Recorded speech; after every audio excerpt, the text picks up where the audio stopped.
Oh, we do have some questions, so, okay, let's see. Senator Lenney. Thank you, Mr. Chair. Mr. Munger, I'm glad.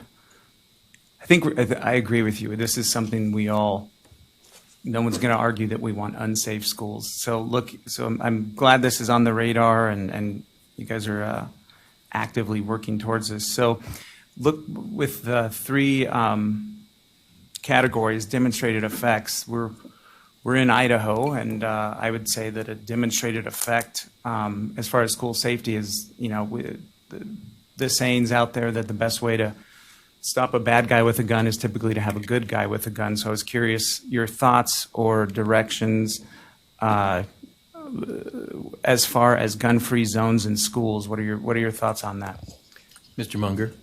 Mr. Chair, Senator Lenney, it's a great question, and it's a great opportunity for conversation. As it stands right now, local school boards have the ability to designate individuals who would be allowed to carry within their schools. And we've put together what I hope is helpful. We call it an issues of consideration document to help governing authorities at the local school board level to be able to think through what does this look like? As we're thinking through issues of training and as we're thinking through issues of equipping, coordination with local law enforcement agencies, cross-training back and forth, communications, how do we know who the good guys are? Those are the things that we would like to be able to see those local governing bodies think through, because there is great wisdom in being able to have that integrated response. And I think that's the best opportunity that we can be able to provide, is to help folks think through what isn't a zero-sum game, but is a really complex conversation. Yeah. For follow-up? Yes, Senator. Thank you for that. And have you or anyone in your department, agency, have you looked at or seriously considered something like private security, enabling that? Because I know some people are saying teachers should be able to carry. Some teachers don't want to carry. But like trained private security, is that on the radar with anyone? Mr. Munger. Chairman, Senator, thank you for asking that question, because it is one of the things that I didn't incorporate into the slides, but we're actively working with, it actually falls into the area of school resource officer coordination.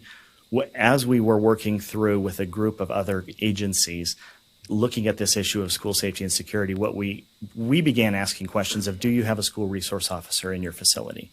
And we would receive lots of different answers. Well, yes, this is a school resource officer. He's in our building all the time. And then you would move one step out from that and say, well, we have a point of contact officer, but they're still with the local department.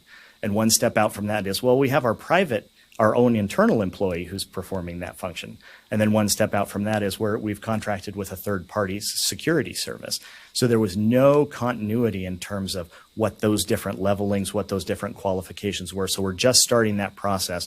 Not that they would all be school resource officers, but to try to wrap our brains around how do we actually begin to speak intelligently about the different levels of capacity? Because there are also, constitutional issues that come into play with several of those different roles and the choreography that's associated with searches and things like that. So complex, exciting, and it's another one of those areas that I think it's helpful to be able to have all folks at the table as we're trying to think through what is the best solution.